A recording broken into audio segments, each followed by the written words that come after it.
Historically, Black Americans are underrepresented in decision-making positions in one of the country's most important institutions, the news media. But why does it remain this way? Is it denial and unawareness of the status quo? Here's Vincent McCraw, president of the Detroit branch of the National Association of Black Journalists. Unfortunately, over the years, I think it's a little of both. I think newsrooms have been in denial for a long time. And now when we see the culmination of these events just this year with the pandemic, the protests, and some violence related to racial justice issues around the country, and even this election now, it's even more important that the voices of journalists, Black journalists in particular, and people of color be in these newsrooms, not only just in reporting positions, but in the news-making, decision-making positions. Objective observation is a cornerstone of journalism.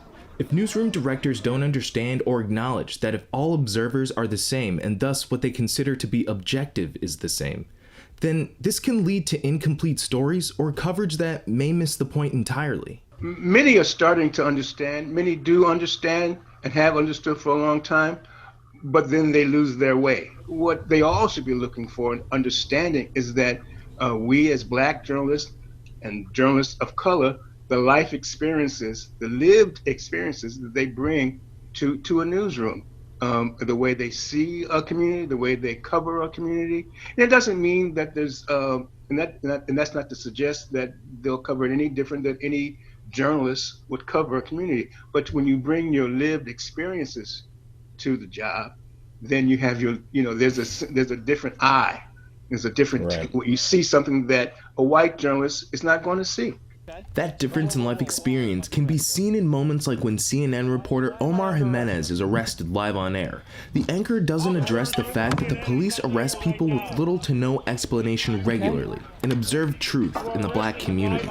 We don't know why they're being arrested. They're not being given any explanation as far as we can hear for why they're being arrested. We don't know why they're being handcuffed. Or when senior writer for The Root, Michael Harriot, was arrested. They're asking if he's media. He says he is. I wasn't the only one who didn't have visible credentials. I wasn't the only one who was filming. The only thing that distinguished me from the other people in that area was that I was Black. And the reason that Michael and the other, they weren't surprised is because it's a part of their lived experience. Either in their own private lives, it may not have been them who's been arrested or harassed by police, but someone close to them, some relative. And frankly, many of us, particularly many of us Black men, have been pulled over by the police for something.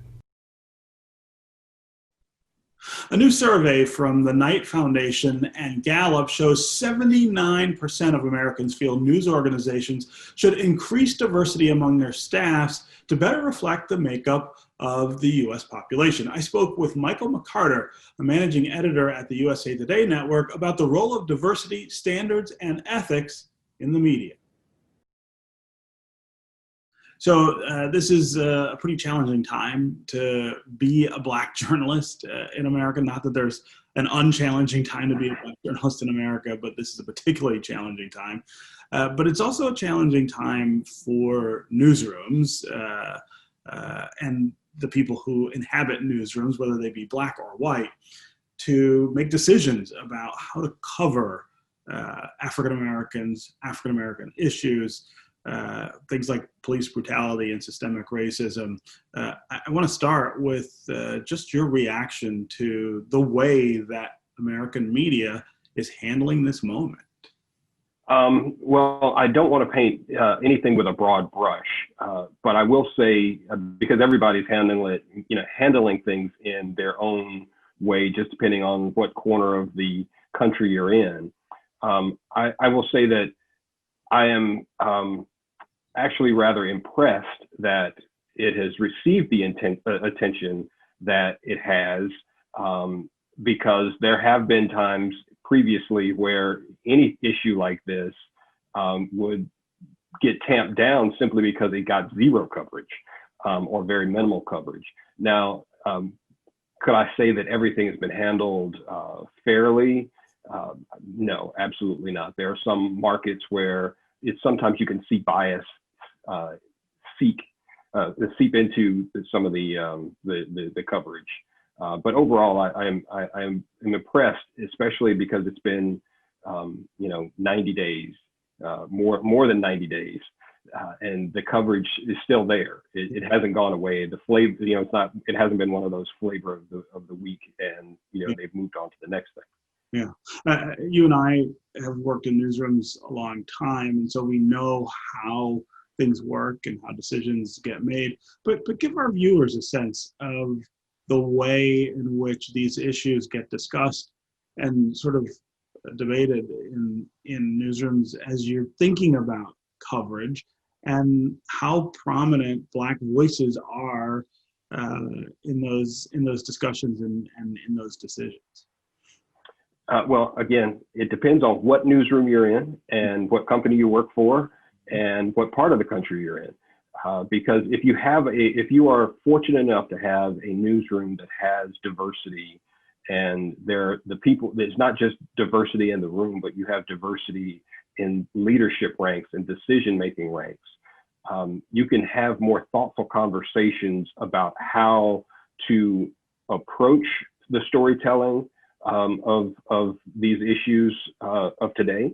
And you can also have very thoughtful and considerate conversations about